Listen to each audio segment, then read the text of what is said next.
Well, let's go to the latest in Sierra Leone, where the anti-government protests, where the death toll from the Wednesday riot has risen to 27.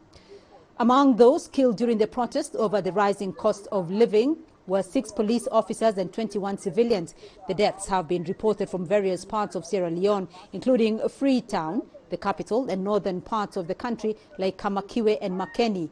Eyewitnesses have accused security personnel of shooting at civilians, while the Sierra Leone president has said the Wednesday killings would be investigated. The government has announced a nationwide curfew from 3 p.m. local time. And we earlier spoke to Eric Kawa, a journalist based in Freetown, on the situation. According to sources or information that we're getting from Reuters news agency, at least 6 police officers and 21 civilians are believed to have died based on the sources that they gathered so far. And of course, we're getting other figures that are actually coming on from different other sources, but we can rely on this one for now. And the situation is a bit okay today, especially in the western area where I find myself, within the western part of Freetown, that is around Aberdeen, where this morning, of course, after the curfew that was that ended at 7 a.m. this morning, we saw vehicular movement, we saw people going back to business, probably not as normal as it used to be.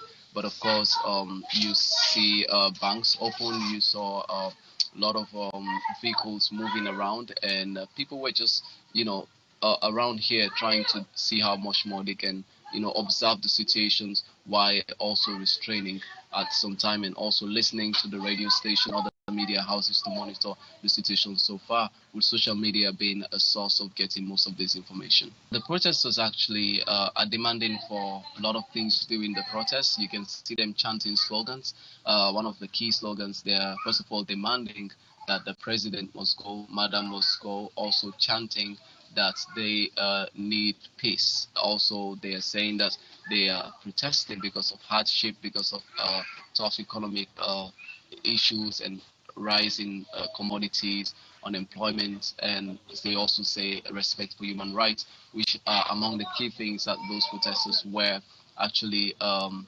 trying to say, the messages that they're giving out. However, the security are saying that they didn't receive any type of